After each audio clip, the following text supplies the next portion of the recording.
Had a little umpire switch up, so on the left, Jorge Venegas, the umpire of this match, along with Linda Leaf. Busy early calling lets.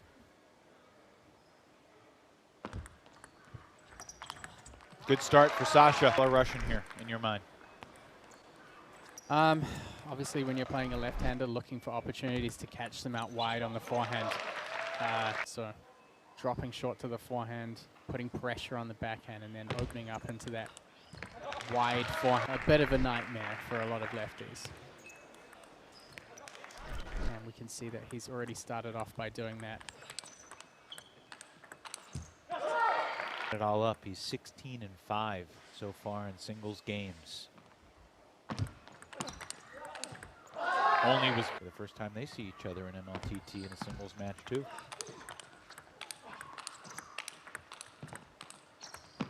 That's why you. I have a feeling this match is going to be full of those.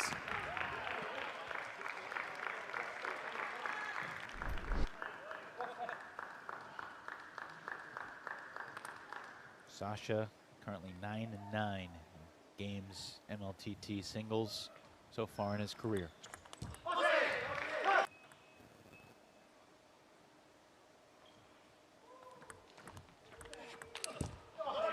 Good place.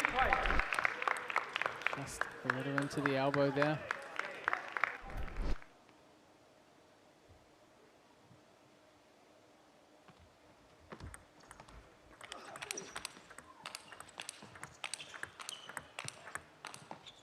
Heavy hitting, barely. You've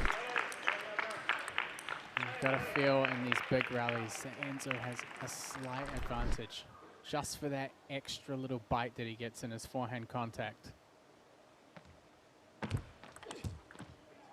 Take the net cord winner. Topspin got that ball over the net.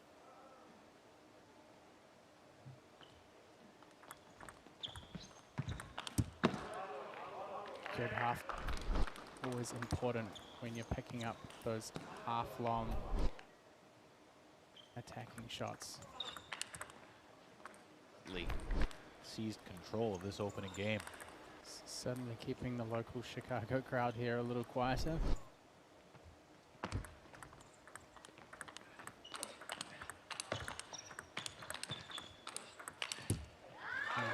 So far in MLTT, it is early. That's well done. Khanin back within 4. 9-5. Definitely wants to try and open up some more of those third ball attack opportunities. I think shorter rallies, if he can punch through, Enzo will be better for him.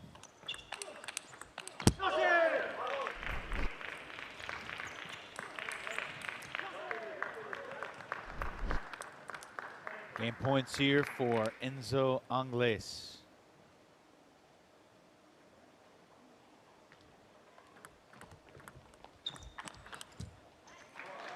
To argue with that. And again, I guess next month that might be tested a little bit more. But for now, he's certainly showing. And that game was just a great display of his abilities.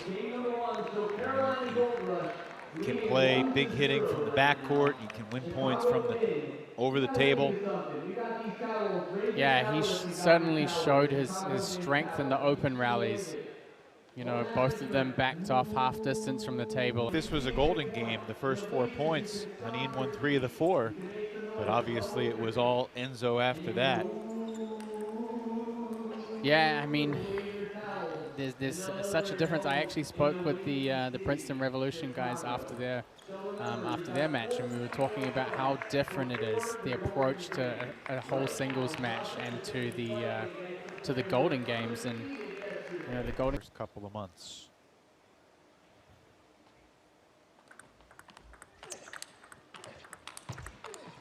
A great quality forehand in there. He's going to have to work more to back Enzo even further off the table, or Points on Enzo's serve. Try to consolidate those. yeah, I mean, it's it's really good to get in, to deliver on your own serve as well.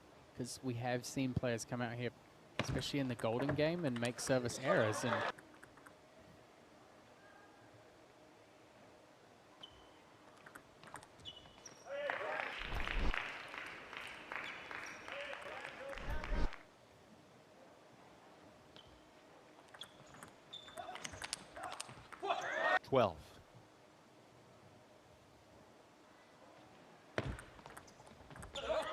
have an edge, do you think? which way does the wind blow today? Where do they have an edge? The answer, my friend. I think in the 5th. I think Provost. He's certainly a player I think the Chicago Wind can rely on here. Probably the most in this match.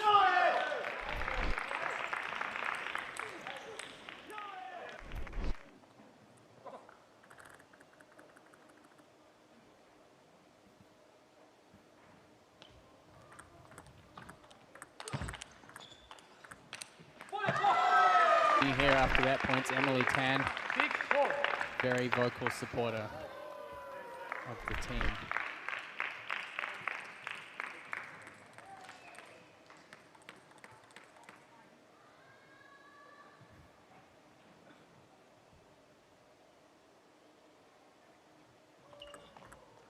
Ooh, serving.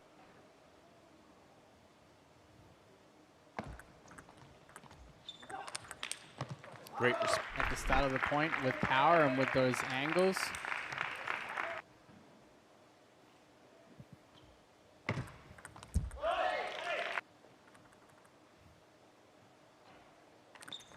Oh my, what a treacherous deep serve that was. Angle to the corner there.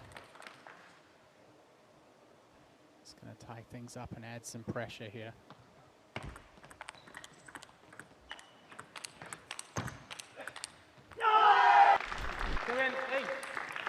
You can, even in this replay, you can see that he's at. But Daniele has won his last 3 matches in 3-0 sweeps. It could be. It very well could be.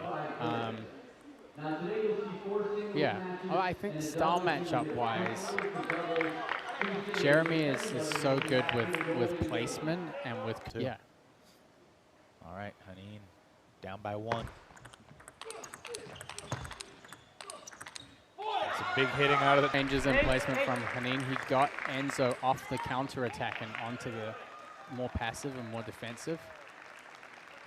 If he can drive him off the forehand and back to the backhand side, it's a chance for him to take more control. Oh, goodness gracious. Textbook execution. A bing and a boom. That's a big set play for a left-hander.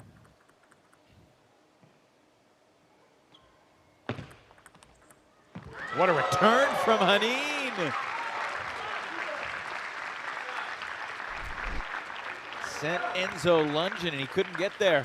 Zero hesitation from Khanin. He trails 1 game to love.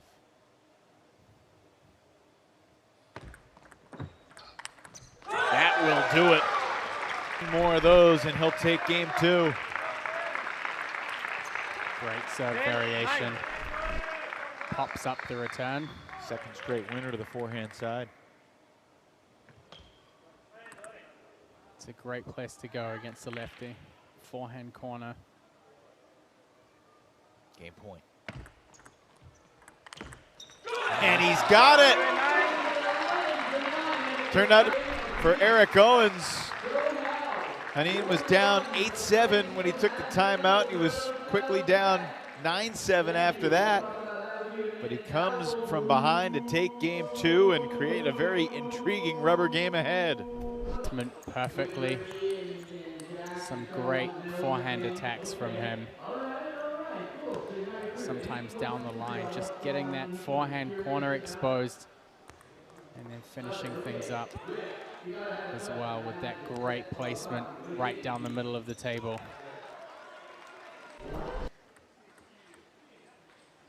Khanin serves to start game 3. Ooh,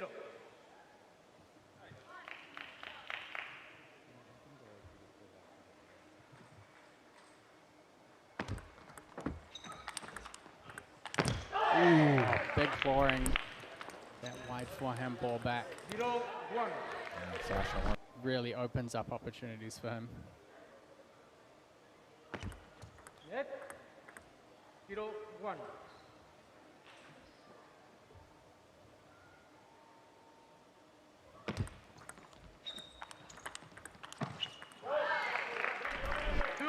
on Sasha's serve to begin game 2, or game 3.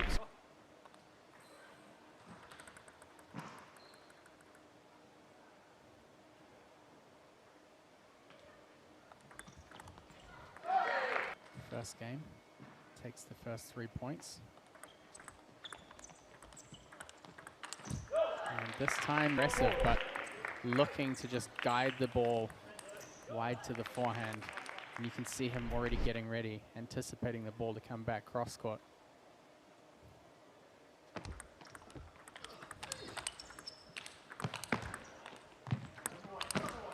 Wow. And yet he stayed in the point, multiple shots. Going for big swings, but Khanin's on the board here in this third game. Somehow got this ball back. Great retrieving.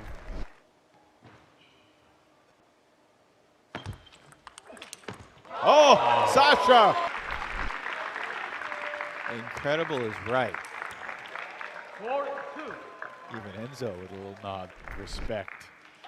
Just predicted Enzo's placement so well.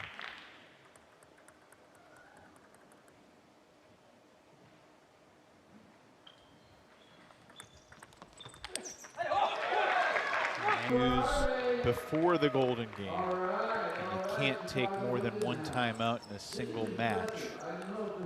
Each team has a third timeout to use at some point during the Golden Game. No more than 3 timeouts for the match, and you can't take any more than 1 timeout. Leave it that well. Yeah, and it's easier to cover up the spin variations as well.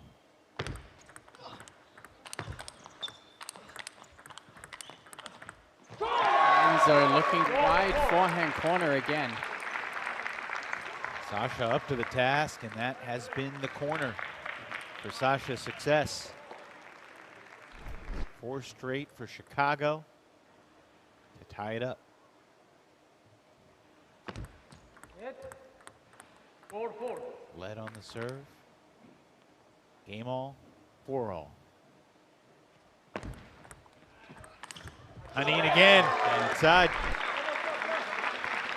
Yeah, he's really found his mark with that placement. You can see the frustration growing on Anglais' face right now. Wearing the frustration. He was in control. He was up 4-love.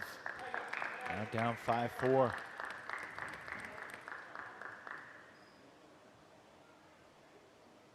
If there's a guy who can figure it out in a spot like this, it's Enzo Anglais. 6 in a row.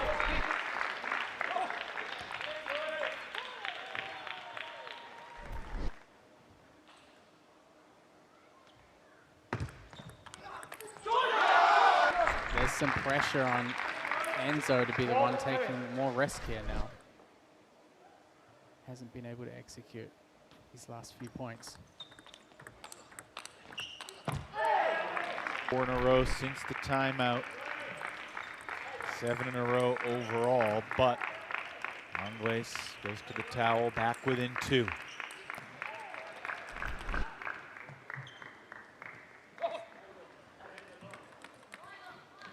Certainly plenty of twists and turns in this first singles match. Oh, goodness! Really a case of X marks the spot. He just keeps going back and just landing clean winners down that forehand line. I think I heard Enzo just mutter, "Too good."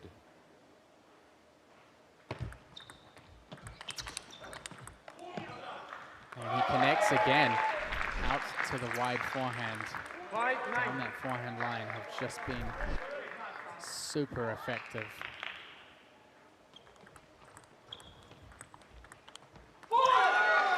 to your point, Matt, you were talking about matchups. I mean, Sasha went 2 and 4 previously in singles against Roman Lorenz. But now he's taken 2 out of 3 from Enzo Angles. What a performance from Khanin as he wins 11 of the last 12 points. That's a big win for him, and you could see the momentum shift. He got so much more confidence with his forehand, and we didn't see these long counter rallies. You know, as I said earlier in the beginning, you know, the open rallies, Enzo pretty strong. It was up to him. Really important, but also was important part that I start to play a little bit closer to the table. Because when I play far from the table, he has a lot of time, and I think he has more power than me. So I should play, if I want to beat him, I should play closer to the table. Yeah. Your coach called a timeout in the middle of Yeah. game 2. What was the primary message? Just continue your game, like he said, you play really good, and one more time he said that I must play closer to the table. Yeah. And you come from behind to win game 2, and I'm sure you expect Enzo to come out strong. He scores the first.